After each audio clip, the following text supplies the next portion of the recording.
நாம் இப்போ தற்போது தமிழ்நாடு முதலமைச்சர் ஜோசப் விஜய் இன்று மாலை 4 மணிக்கு மிக முக்கியமாக திருச்சி கிழக்கு தொகுதியில் தான் போட்டியிட்டு வெற்றி பெற்று அதை ராஜினாமா செய்து அந்த வாக்காளர் தனக்கு வாக்களித்த அவர்களுக்காக நன்றி தெரிவிப்பு கூட்டத்தில் கலந்து கொள்ள இருக்கிறார். அதற்காக தான் இப்போ தற்பொழுது அவர் இந்த மைதானம் மிக முக்கியமாக திருச்சி ஜோசப் கல்லூரி மைதானம் பள்ளிமலை மைதானத்தில் அவர் கிட்டத்தட்ட ஒரு 4 மணிக்கு நன்றி தெரிவித்து இந்த கூட்டத்தில் ஈடுபடுகிறார்.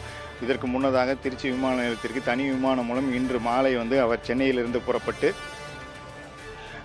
திருச்சி விமான நிலையத்துக்கு வருகை தருகிறார். அதன் பிறகு அவர் ஒயர்லெஸ் ரோடு, கேகே நகர், மன்னார்புரம், டிவிஎஸ் டோல்கேட் பகுதிகளில் அவர் சாலை மார்க்கமாக அதன் அடுத்ததாக டிவிஎஸ் டோல்கேட்டிலிருந்து திருச்சி சென்னை தேசிய நெடுஞ்சாலையில் சஞ்சீவி நகர் வழியாக ஓயாமாரி மேம்பாலம் அடைந்து அதன் பிறகு அவர் முக்கியமாக அண்ணா சிலை பகுதியை அடைந்து இந்த சத்திரம் பேருந்து நிலையம் அருகில் உள்ள இந்த தூய வளனார் கல்லூரி மைதானத்துக்கு வருகிறார். மிக முக்கியமாக கிட்டத்தட்ட ஒரு 11 கிலோமீட்டர் தூரம் அவர் சாலை மார்க்கமாக பயணம் மேற்கொள்கிறார்.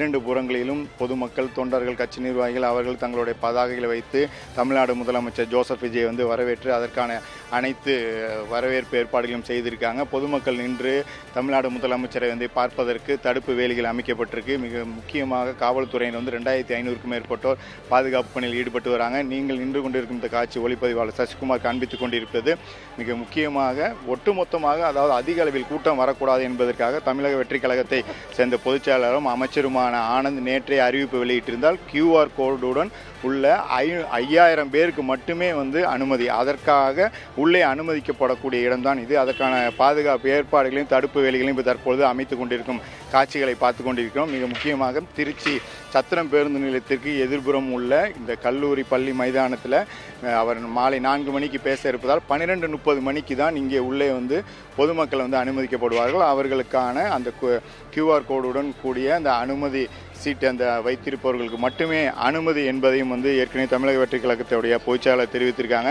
அதிக அளவில் கூட்டம் வரக்கூடாது. மிக முக்கியமாக அதில் 15000 இருக்கைகள் போடலாம். ஆனால் 7000த்துக்கும் மேற்பட்ட இருக்கைகள் போடப்பட்டிருக்கு. அதற்கான ஏற்பாடுகளை செய்திருக்காங்க. கடந்த 2 நாட்களாக இதற்கான ஏற்பாடுகளையும் செய்திருக்கக்கூடிய நிலையில் தேர்தல் பிரச்சாரத்தின் போது அவர் திருச்சி கிழக்கு தொகுதிக்கு தனக்காக வாக்கு சேகரித்து அவர் பரப்புரையில் ஈடுபட்டார்.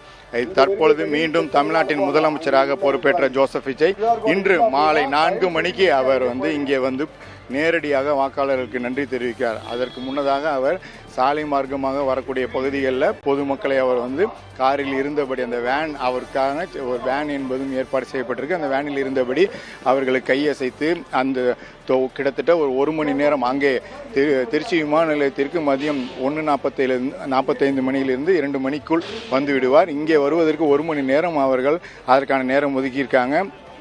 மிகவும் வாகனத்தில் வரும்பொழுது அவர்கள் வேகம் குறைவாக அந்த சாலை மார்க்கமாக நின்று அவர்கள் அதாவது பொதுமக்கள் மற்றும் தொண்டர்கள் கையசைக்கக்கூடிய அந்த நிகழ்ச்சியில் அவர்கள் அனைவரையும் கண்டு பார்த்துவிட்டு அந்த குறைவான வேகத்தில் வாகனம் வரும் என்றும் தெரிவித்திருக்காங்க.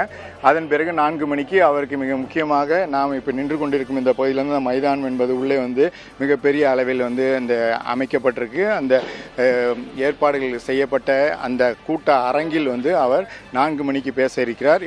அதுவும் அதில் மேடை என்பது அமைக்கப்படவில்லை.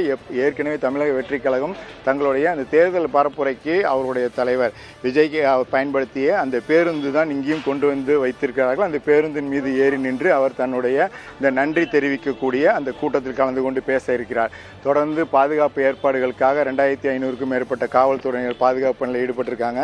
பார்க்கலாம் நீங்களே. இந்த நுழைவாயில் என்பது இந்த கூட்டத்தில் நன்றி தெரிவிப்பு கூட்டத்தில் முதல்வர் பேசக்கூடிய நிகழ்ச்சிக்கு உள்ளே வரக்கூடிய பார்வையாளர்களுக்கு மட்டும் அனுமதி என்பது கொடுக்கக்கூடிய இந்த நுழைவாயில். இதற்கு அடுத்ததாக உள்ள நுழைவாயில் தான் தமிழ்நாடு முதலமைச்சர் அவர் நேரடியாக இந்த மைதானத்துக்கு வருவார். அதற்கான ஏற்பாடுகளையும் செய்திருக்காங்க.